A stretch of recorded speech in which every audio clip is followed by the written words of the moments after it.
So hi friends, இன்றைக்கி நம்ம வந்து காந்தாரா ரிவ்யூ தான் பார்க்கணும். என்னடா படம் ரிலீஸ் ஆகி இத்தனை நாள் ஆச்சுன்னு தானே பார்க்குறீங்க. டைம் கிடைக்கல, இப்போ தான் நம்மளுக்கு டைம் கிடச்சிது. அதனால தான் நம்ம இப்போ போட்டிருக்கோம். Kantara movie related by Varahi Amman சாமி. அந்த படத்தில் வந்து தேட்டரில் பார்த்தோம்னாங்க. தேட்டரில் பார்த்தவங்க பாதி பேருக்கு ஃபுல்லாக சாமி வந்து தேட்டரில் ஆட ஆரம்பிச்சிட்டாங்க. ஓ ஓ கத்திட்டு ஆடுறாங்க. அதுக்கப்புறமேட்டு காந்தாரா மூவி வந்து சூப்பராக இருந்துச்சு. அதில் ஃபிலிமோட கேரக்டர் எல்லாமே சூப்பராக நடிச்சிருந்தாங்க. காந்தாரா மூவி நாளை கழிச்சு ஜீ தமிழில் போடுறாங்க, மறக்காமல் பார்த்துருங்க. சூப்பராக இருக்குது காந்தாரா மூவி. அது வந்து ஃபஸ்ட்டு என்ன கதைன்னா, பூபேந்திரா ஆளுங்க வந்து தனி ஆளுங்க, அப்புறம் காந்தாரா ஆளுங்க வந்து தனி ஆளுங்க. காந்தாரா ஆளுங்க வந்து பூபேந்திரா சிட்டிக்குள்ளே போயிட்டாங்க. அந்த பூபேந்திரா சிட்டிக்குள்ளே போனதுனால அது வந்து பெரிய பிரச்சனை ஆயிடுச்சு. அதுக்கப்புறம் கட்டி போட்டு எல்லாத்தையும் அடிக்க ஆரம்பிச்சிட்டாங்க பூபேந்திரா ஆளுங்க. நம்ம காந்தாரா ஆளுங்க எல்லாத்தையும் ரிலீஸ் பண்ணிட்டு அதுக்கப்புறம் ஜெயிலில் போட்டிருந்தாங்க காந்தாரா ஆளுங்களை.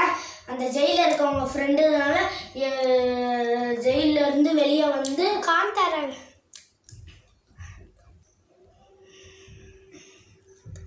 வந்து வெளியே வந்து நல்லா இருந்துச்சு.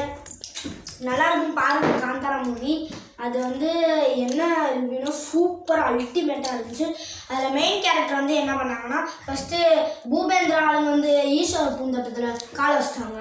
காலை வச்சு நெருப்பை பற்றி விட்டு நெருப்பம்பெல்லாம் விட்டாங்க. நெருப்பம்பெல்லாம் விட்டு நீர் பாய்ச்சத்தெல்லாம் உடைச்சாங்க. நீர் பாய்ச்சத்தெல்லாம் உடைச்சனால காந்தாராவில் வந்த மெயின் கேரக்டர் அவங்க வந்து அவங்கள தேட சொல்லியிருந்தாங்க. அவங்க தேடுறதுக்காண்டி போயிட்டாங்களாம். தேடுறதுக்காண்டி போனனால அவங்களுக்கு தெரில. அதுக்கப்புறம் தேடி முடிச்சுட்டு வந்துட்டு இருக்கோம். டக்குன்னு பத்திக்கிறது சவுண்டெல்லாம் கேட்குது. அதில் வந்து கத்திக்கிட்டே ஓ ஓ கத்திக்கிட்டே வராங்க. கத்திக்கிட்டே வந்தனால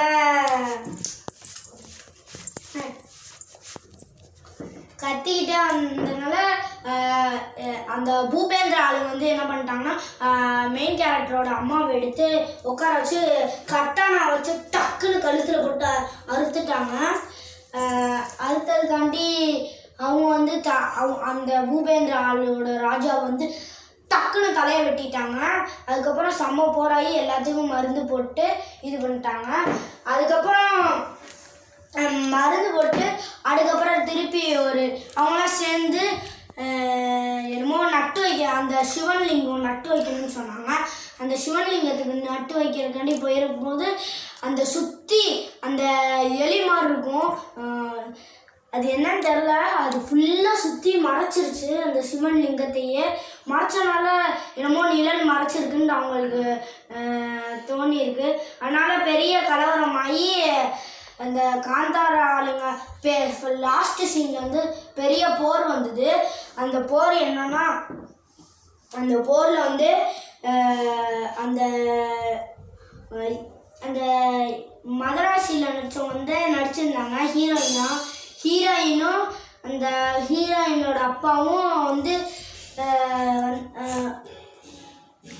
அவங்க வந்து ரெடி பண்ணிவிட்டு சூளம்லாம் ரெடி பண்ணி, சூளத்தில் வந்து தங்க மாதிரி இருந்துச்சு, அதை வச்சு குத்த வந்தாங்க. அது குட்டி இருக்கும்போது டக்குன்னு அந்த மெயின் கேரக்டரோட தாத்தா வந்து இப்போ போய் பாரு, இவ்வளோ வருஷமாக கேட்டுட்டு இருந்தில, இப்போ போய் பாரு, அந்த இடத்துல இருக்கும் ஒருத்தவன் அப்படின்வாங்களா.